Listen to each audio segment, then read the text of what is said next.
Hey, you guys, look at what we have here. And by we, I mean like Scott, me, you know, you guys. So we have, of course, more super scary stories for sleepovers. We're doing our super scary Saturday sleepover. I'm gonna do Sherlock tomorrow, only because Scott and I have reservations tonight, and we ain't gonna have time. Well, I just won't have time because clearly I'm a chatty patty. I'm a chatty patty. So we're here with our super scary sleepover, and I brought my cute little shades that are stars and I don't know, just stars and diamonds to let y'all know it's nighttime. Scott, can you tell it's nighttime now? I can. Period. I also wore this because I know it gets scary, and I want you guys to remember just laugh, honey. Laugh. These are my LOL pajamas. Y'all just laugh it up when y'all get too scary.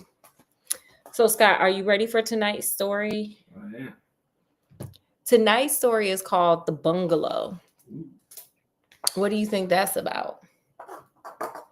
A bungalow.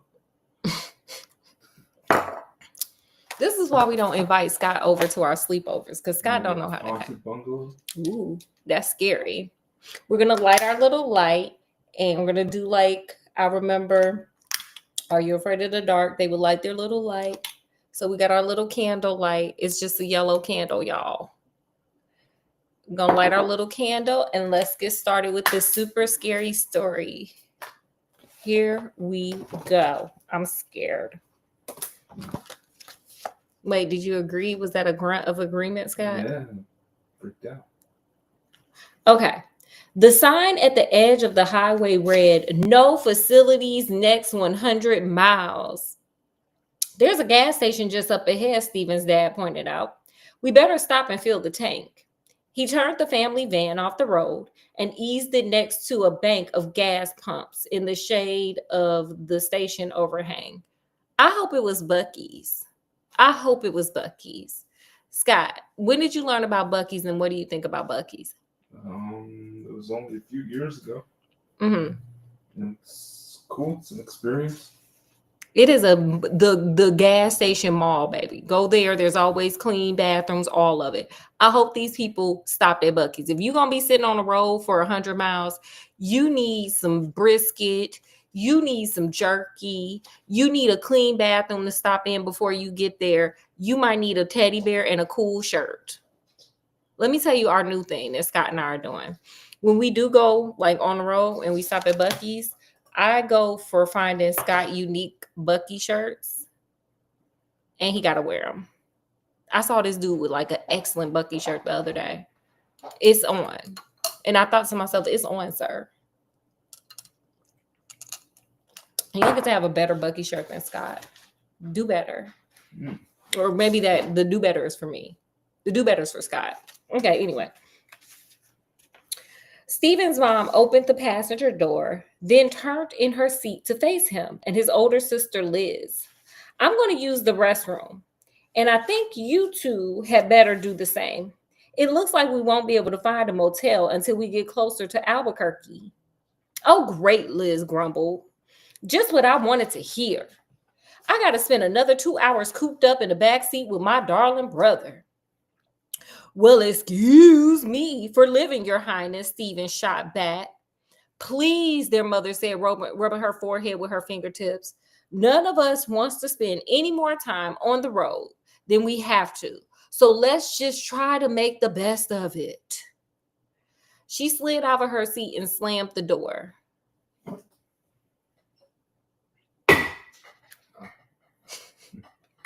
What was that about? Scott may not be able to come back to the sleepovers. Thought you were looking for someone to slam the door. Oh no. That wasn't. No, that wasn't it. Sorry. Okay, wait, I lost. Oh, great work, Liz complained, frowning at her brother as she too got out of the van. "Me?" he protested. "You started it. Why do I get blamed for everything?" I had brothers like this too, and they are annoying. I had a lot of brothers. I only had brothers, and they're a lot, especially when you're outnumbered the way I was. Stephen hopped out and slid the door closed. Feeling for change in the pockets of his jeans, he scooped out a couple of quarters.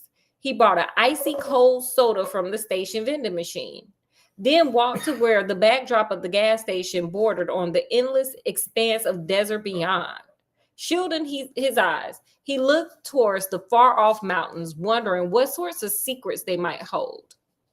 The landscape in between was miles upon miles of pale sand, dotted with dry bush. A black ribbon of highway sliced through it. In the distance, the road appeared to be flooded by a lake of rippling blue water. But Stephen knew it was only an illusion, a mirage caused by unrelenting heat. He felt the sun-baked ground sizzle beneath the soles of his shoes. Kicking a pebble into a knot of parched brush a few feet away, he froze. From within the meager shade of the bush came a dry, rattling sound. Oh, Lord Jesus. Followed by a swift movement. Stephen recognized the long, slender body of a rattlesnake. Like, sir, get back in the car. Get back in the car. Why the hell are you out there with rattlesnakes? Get back in the car. The startled creature drew itself back into a tight S-shaped curve, and its triangle-shaped head lifted in defense above the sand. Stephen knew that the head was shaped to accommodate deadly venom glands. He also knew not to do anything that would alarm the animal more than what he already was. Rigid with fear, his head pounding, Stephen waited until the rattlesnake silently withdrew. Honey, if you had got bit, that would have been a scary story right there. That'd be bad news. Yeah, you 100 miles from civilization. You know this gas station ain't got no doctor in it, honey. And you out there playing with rattlesnakes. If you don't get your butt back in that car, your mama didn't tell you to buy no soda. Your mama told you to go to the bathroom, and you hard-headed. Yeah. Whoa, he gasped and retreated to the safety of the van. Dad, he yelled, you won't believe this. His father was talking to the station attendant and held up one hand to quiet his son. With a sigh, Stephen climbed back into the vehicle. His sister was reading a magazine. Liz, he said excitedly, I just saw a rattlesnake. It was only a few feet away. Good thing it didn't bite you, she said with a nasty grin. It might have gotten sick. Stephen scowled. Yeah, well, I scared it away by showing it a picture of you. That would be some of my brothers just calling me ugly, tearing up my dolls, just doing whatever. Enough, you two, Stephen's dad ordered as he got back into the driver's seat. The attendant told me that there's a small hotel just off the main road a couple of miles from here. It isn't fancy, but he said they always have vacancies. Baby, that's the one you don't want.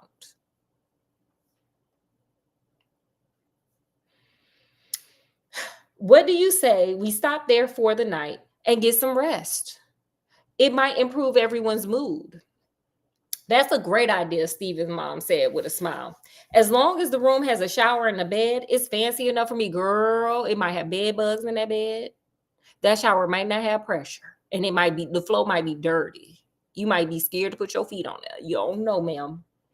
The turnoff wasn't far, and a few minutes later, they pushed into a dusty parking area. A sun-bleached red pickup truck was parked in front of one of the rooms. The motel was made up of a 3 single-story abode building painted the same lifeless color as the surrounding sand. The units were arranged around a central court with a swimming pool that was empty, aside from some tumbleweeds. Well, they in the desert, so. The attendant didn't exaggerate about it not being fancy. Stephen's mom commented, "See, and this right here, girl, you was over there saying a few minutes ago that you didn't care as long as they had a shower in the bed. Now you want to complain."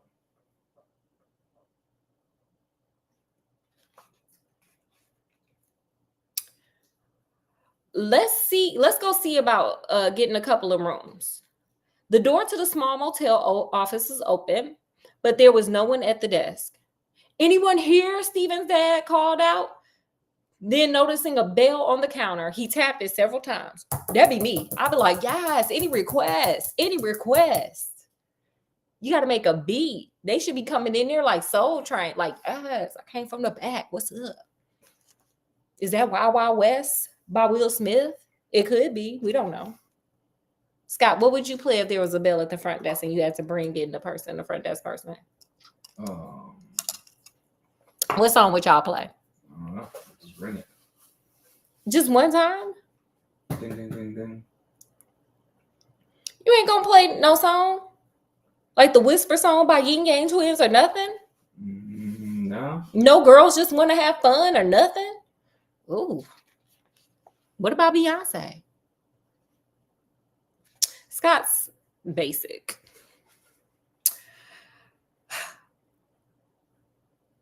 The door to the small motel office was wait, I already read that. Sorry, y'all. A door opened at the rear of the room. A tall, slender man in jeans, a faded denim shirt, and a cowboy hat, woo, yes, baby, stepped inside. Stephen noticed that his well-worn boots appeared to be made of snakeskin. Probably one of them snakes that almost bit you.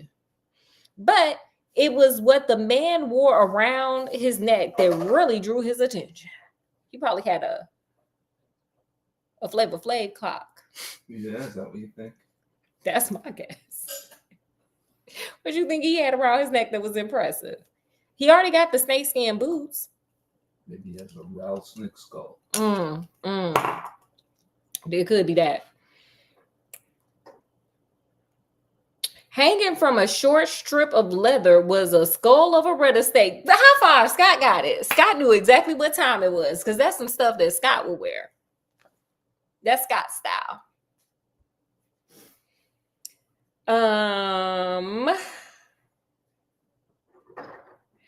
With its ivory white fangs exposed as if ready to strike. What do you folks want? The man asked in an unfriendly tone. And see right there, I would have left. It's already looking dingy and raggedy. And then on top of that, you want to come out here with an attitude. But you know why he had an attitude, Scott? Why? Nobody rang the bell to the beat. It's a problem out here in these streets. Incentivize the man. A couple of rooms, Stephen Dad answered, just for the night. I don't think I have anything right now, the man stated flatly. Stephen's dad looked surprised. Maybe he waiting for some people to bring some prostitutes. Who know what he got going on? He motioned to a board behind the desk that contained 14 hooks. A key hung from each of them except the last two. But it doesn't look like everything has been rented. I don't understand.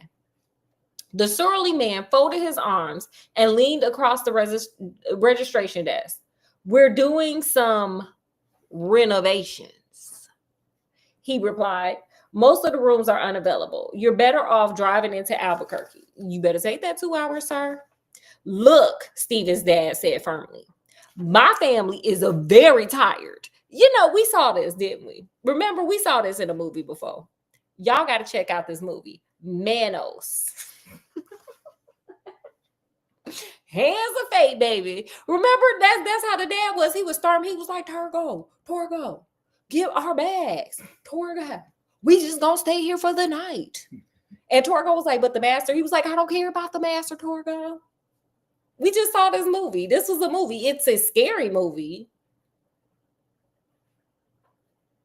But it is a movie. This is gonna be along those lines. Y'all go watch that movie. It's crazy. It's bad. It's horrible. But it's a cult classic.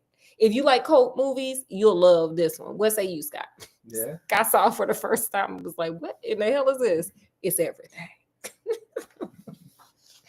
Okay, so the daddy be infirm like that dude on Manos Hands Fate. Okay. My family is very tired. I don't know what the problem is, but we are willing to take just about anything. Ooh. Can't we at least see the rooms? You don't, sir. You know what? I'm going to just give y'all the lesson learned now. Leave good enough alone. Sometimes leave good enough alone. If they telling you no, it's no, and just move on to the next. Go to Albuquerque, sir. you can, someone said from behind them. Stephen turned to see a tall woman standing in the doorway. He couldn't help but stare at her strange yellowish eyes. Okay, girl, you got a little jaundice. They were almost hypnotic. Sam, she said in a scolding manner, don't be so unneighborly. Bungalow 5 and 6 are all freshly made up. I'm sure these folks will just be just fine there. The man seemed suddenly nervous, perhaps even frightened. I think we have enough guests for tonight, he said. He offered hesitantly. Sam, the woman said with a trace of irritation, her eyes glittering. Honey, it's all that jaundice she got going on, baby. Fortune has provided us with more. We really must get them settled in before dark. With surprise, Stephen thought he saw the skull that hung around the man's neck move slightly. Sam's eyes appeared to glaze over momentarily. The man shuddered, then reached for 2 keys. Suit yourself, he grumbled, handing them to Stephen's dad. That guy is really weird, Stephen declared once he and his sister were in their rooms munching on sandwiches his mom had supplied from the cooler in the van. He popped the last bit of sandwich into his mouth. Hey, you want to check this place out? He asked, his mouth full. It's still light enough. No thanks, Liz answered as she flopped into one of the twin beds. You can be Mr. Explorer if you want. I'm too tired. You're such a drag, Stephen griped, heading for the door. Tell Mom and Dad I'll be back in a few minutes. Once outside, he examined the empty pool and parking area and began to explore a shallow ditch along the roadway. See, this is how you get bit by snakes. Clearly, they got a lot of snakes out there, okay? They have enough snakes to make some snakeskin boots. They have enough snakes for that man to have a whole rattlesnake skull around his neck. Sir, go in the house. Go lay down. It's the desert, sir. What are you looking at, sand and tumbleweed? Go lay down somewhere. What say you, Scott? I guess, yeah. This is why we can't rise. From his vantage point, he had a clear view of the entire motel. He watched as the strange woman he had met earlier left the office and strolled purposefully towards the last bungalow.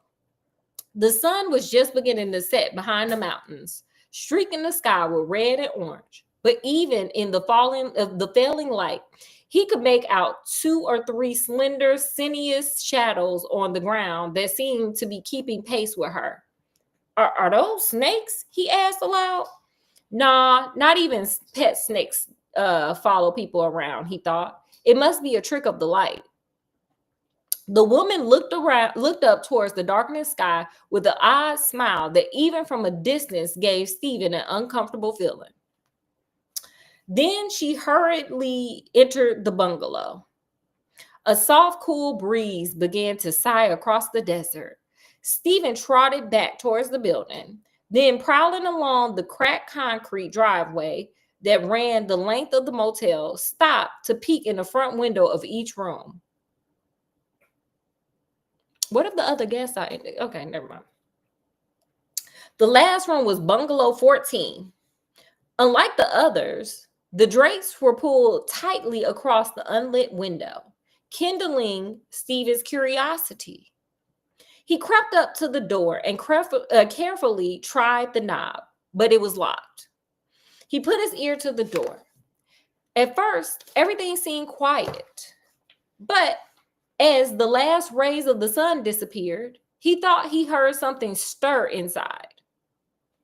There was a slight rattling noise that sent a chill down his spine. Suddenly, a door slammed at the motel office, and he hurried back to his room. Now what? Liz complained as Stephen raced into his motel room, locked the door, closed the drapes, and peeked out like a fugitive. Have you done something to get in trouble again? Shh! Shh! Scott, bring your lips here. Shh!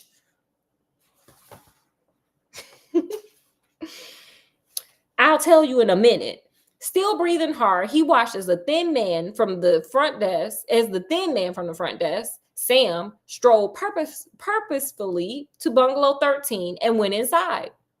He came out again, holding up the elderly man Stephen had seen there earlier. Together, the two shuffled towards Bungalow 14. Sam fumbled for the key, opened the door, and guided the old man inside. After a few minutes, Sam reappeared alone. He stopped, leaned against the wall, and put his face in his hands. Then he walked slowly back to the office.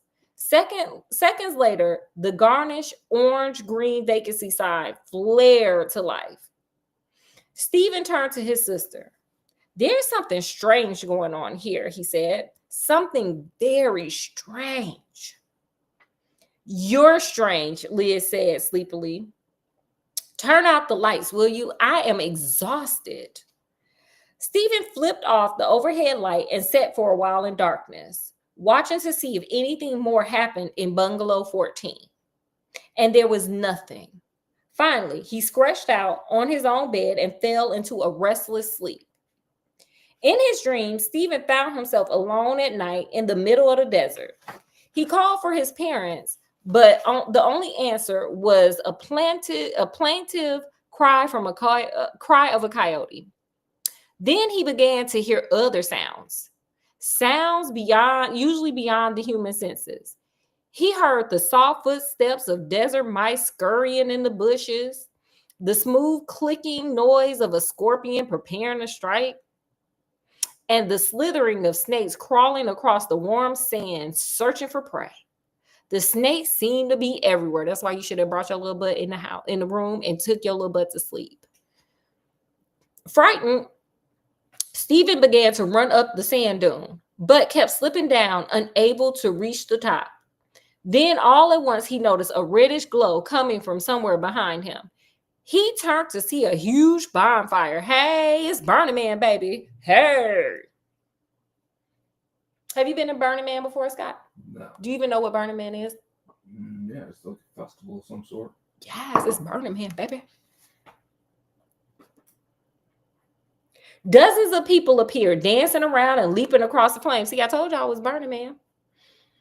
The people were dressed in flowing robes that looked as if they were made from impossibly delicate folds of snakeskin. It's Burning Man. The skulls of rattlesnakes, just like the one Sam wore, hung from cords around their necks. Yes. And there was something else too. In his dream state, Stephen could sense an immersed shadow of a long, slender body drawn back into a tight S curve, hovering over him. He could feel the steady, hypnotic gaze of his horrible, familiar yellowish eyes. It was something dreadful and powerful, something secret and older than the ancient desert itself. Then, in the flickering firelight, he saw his parents surrounded by rattlesnakes. Girl, y'all better get some bear mace. The huge shadow moved towards them as the buzzing of the serpent's warning rattles became louder and louder. He knew they were about to strike his parents, but Stephen couldn't move. He tried to scream, but no sound came out his throat. He tried again and, "Yeah!" Did I scare you, Scott? You Did I scare y'all? He screamed, sitting up in his bed. Look at him. He's scared. He's like, "Oh my God. I don't have my costume from Burning Man. Oh, I left it at home because I didn't know we were stopping." Liz squealed and fumbled for the light. "What is wrong with you?" she yelled. "Are you out of your mind? This is why I hate sleeping in the same room as you." I'm kidding. She didn't say that. She just asked them first two questions. "Mom and Dad, we've got to warn them," Stephen shrieked, racing for the door. "Warn them about what?" Liz yelled, but Stephen didn't stop. Somehow he was sure that his hideous nightmare was going to come true. When Stephen and Liz got to the parents' room, the door was unlocked. Oh, snap. Did they go to Burning Man too? Are they over there playing that bell? Were there requests for their bell playing?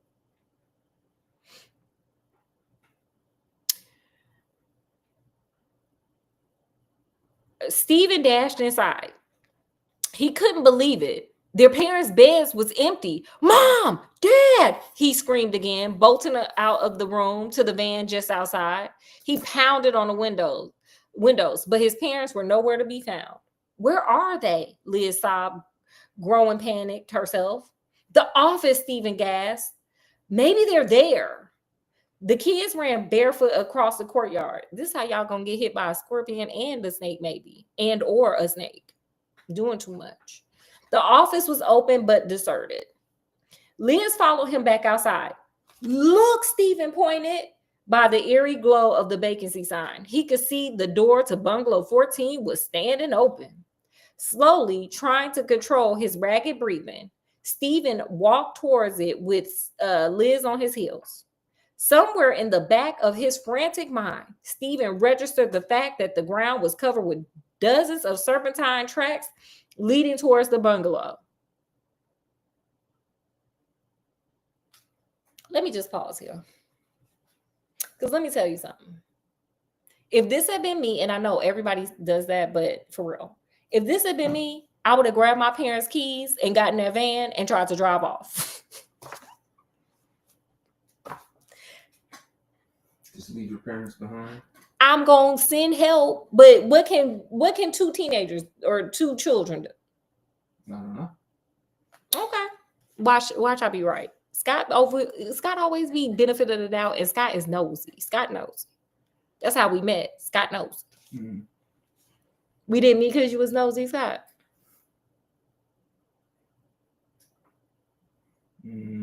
That's one way to look at it.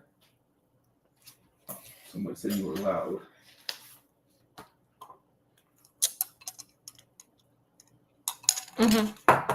So anyway. Okay, wait. Okay. He stopped at the threshold and reached in to snap on the light, but nothing happened. Mom, Dad, Stephen called softly. What should we do? Grab the damn keys to the van and get on the road, baby. Liz, you the oldest one, baby. I hope you can drive. Your feet can at least reach the pedals. Get in the van. Go get help. Stephen motioned for her to follow him. I wouldn't do that. And the two moved cautiously across the floor into the darkened room. Stephen abruptly touched something with his foot that made him stop. But in the darkness, he couldn't tell what it was. The drapes, he whispered to Liz, open them. He heard her footsteps and the sound of her fumbling the drapery cords. Suddenly, the drapes swept open and the center of the room was filled with a dull orange light. Stephen's heart beat rapidly. At his feet, he recognized the lifeless body of the old man from Bungalow 13. What'd I say? Get in the van. Get in the van. Get them keys, honey. Get in the van and get the hell on to Albuquerque. They have police in Albuquerque.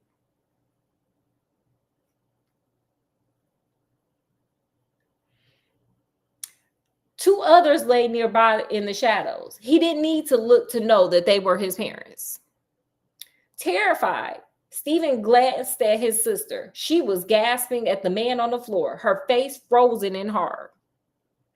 This isn't real, she moaned. It's just a terrible nightmare. I'm going to wake up and be home in bed.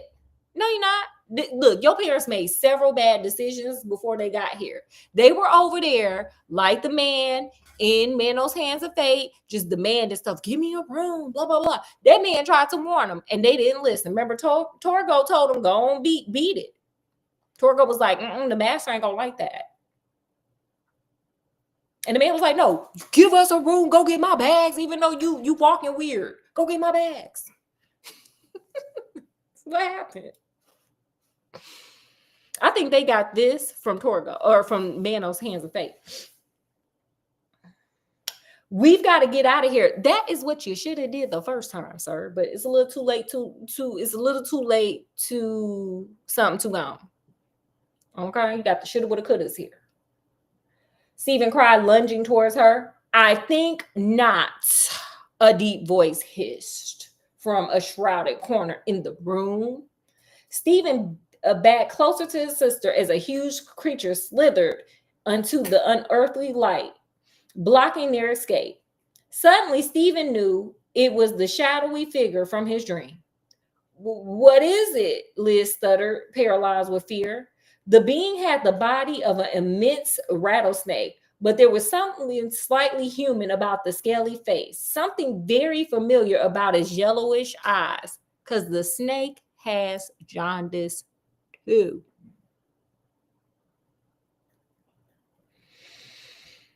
Now that you're here, the thing hissed, I insist. Yes, I sounded like a snake, Scott. Listen, I insist that you stay. I am in command of powers you cannot comprehend. Powers that were already ancient when this desert was still young. But I need your life force. My continued survival depends on it. Like, girl, better go out there and find somebody else. Again, y'all wouldn't be in this situation if y'all had jumped in that car, that van, and got the hell on down the road to Albuquerque. Or go back to that gas station that sent you there. Go somewhere else.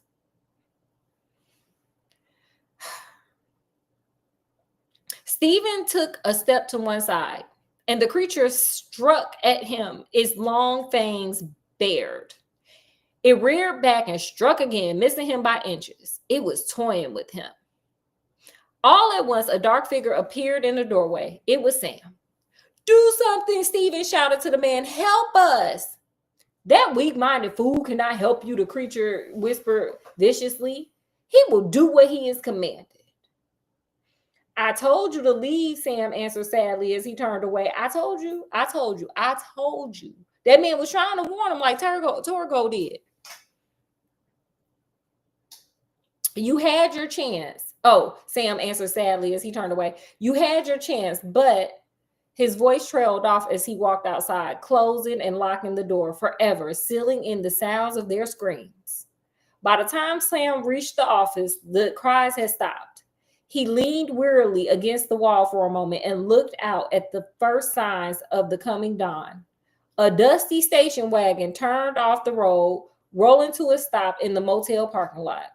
While his family slept, a tired-looking traveler stepped from the vehicle and walked towards the office, the vacancy sign gleaming in the early morning gloom.